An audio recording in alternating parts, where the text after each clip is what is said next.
Là, il y a une question intéressante, je pense, que tu vas aimer.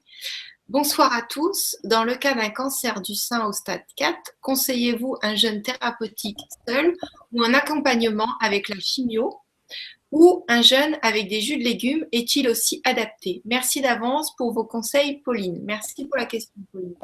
Voilà, donc pour le cancer, le jeûne est extrêmement efficace, surtout pour le cancer du sein. Donc, de toute façon, même si vous faites une chimio, c'est bien de jeûner en même temps et même après la chimio de jeûner parce que ça va vous permettre de nettoyer les effets de la chimio. Le jeûne va potentialiser les effets de la chimio. C'est ce qu'a découvert Walter Longo en 2010, je crois, et ce qui a fait vraiment beaucoup de bruit dans la presse. En fait, jusqu'à présent, les gens qui étaient sous chimio, on les forçait à manger plus parce qu'on s'apercevait que la chimio faisait mincir les gens, donc on leur demandait de manger plus.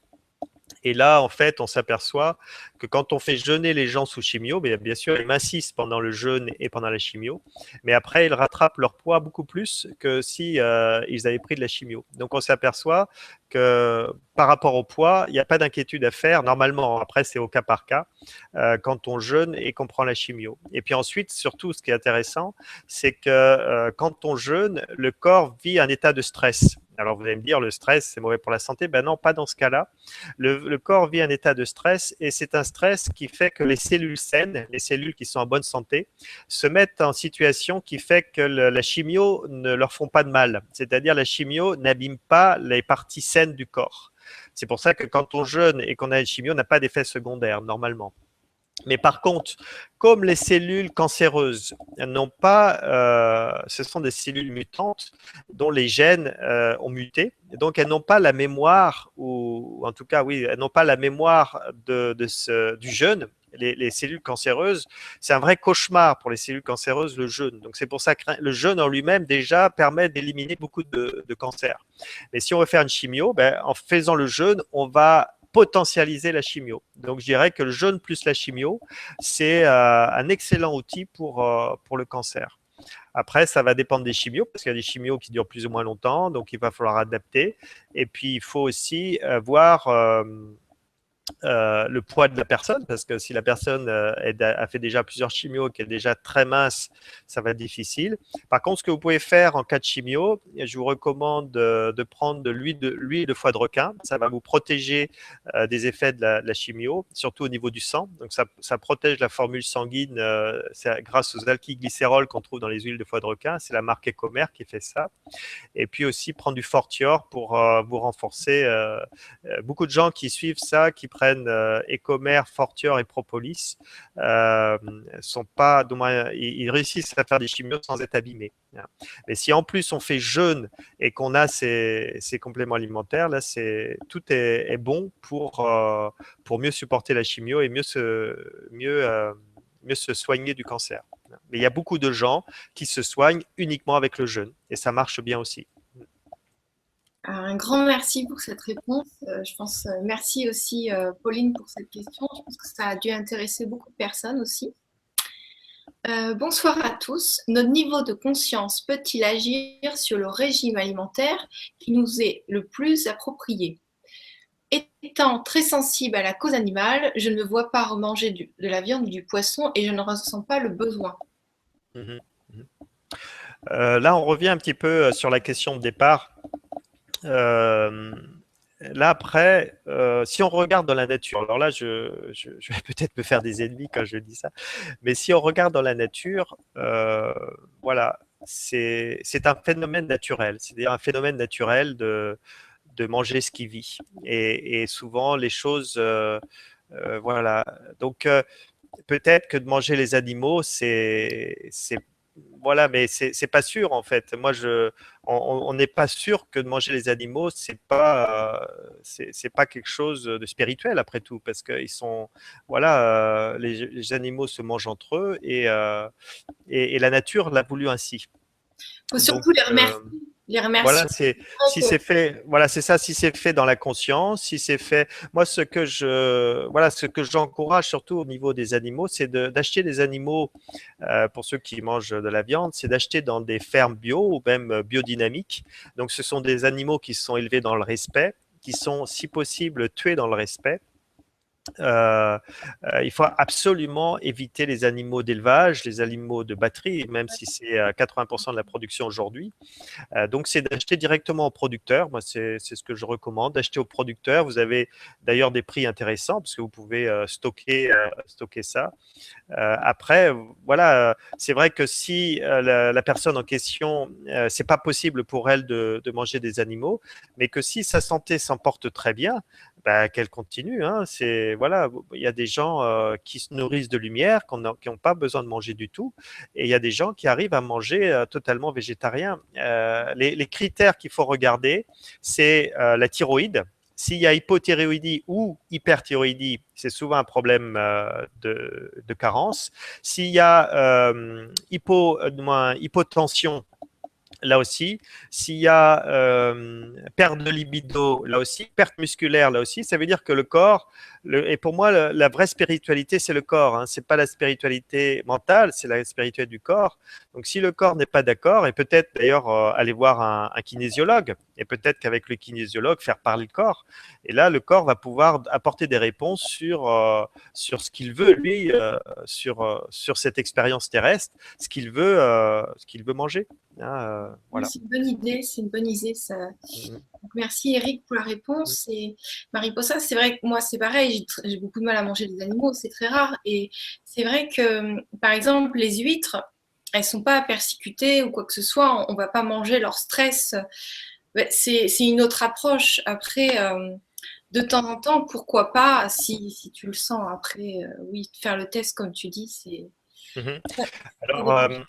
sinon, si on veut absolument pas manger d'animaux, on peut quand même manger, comme tu dis, des huîtres, des fruits de mer. Bon, ça reste des animaux, mais c'est peut-être plus Qui sont facile. encore vivants, quelque part, on Voilà, peut les remercier de nous donner la vie, voilà. les Il y nutriments. a, il y a sinon les œufs. Hein. Alors, vous allez dire, oui, mais les œufs, voilà. C'est vrai qu'il faut faire très attention aux œufs.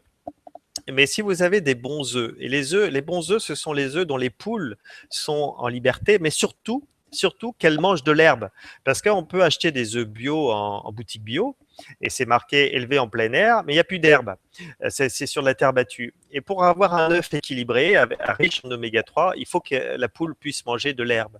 Donc ça, c'est une précaution à prendre, surtout pour les gens qui vont manger beaucoup d'œufs. Hein. Donc les gens qui ne veulent pas manger de viande et qui vont manger beaucoup d'œufs, c'est une précaution à prendre. Après, il y a toujours la possibilité de manger le poisson, mais c'est aussi un animal de toute façon. Merci pour l'info par rapport aux œufs, parce que c'est vrai que quand on voit élevé en plein air, on se dit bon, avec de l'herbe sur les petits. Souvent, ça ne suffit pas. On peut avoir le label élevé en plein air, il n'y a pas d'herbe. Alors, il faut de l'herbe. Donc, le mieux, là aussi, pour ceux qui peuvent, ceux qui sont puristes, en tout cas, moi, c'est ce que je fais. Je vais acheter mes œufs sur le marché, c'est des producteurs bio, mais je leur demande bien, ou même je vais à la ferme voir où sont les poules, pour voir si elles sont vraiment en liberté, s'il y a vraiment de l'herbe. Ah ouais, c'est génial. Alors, on va reprendre une autre question. Il y avait une question qui avait plus 10 tout à l'heure. Je vais la retrouver. Non. On va en prendre une autre. Bonsoir à tous. Est-il possible de boire de l'eau lors du jeûne? Merci pour tous les conseils. Lumineuse soirée, Aurélie. Bon, là, on a déjà répondu à la question. J'ai vu une question tout à l'heure. Hop. Bonsoir à chacun. J'ai entendu dire qu'après 12 heures de jeûne, l'intestin entrait dans une phase d'auto-nettoyage. Que se passe-t-il physiquement à Missy? Oui, oui.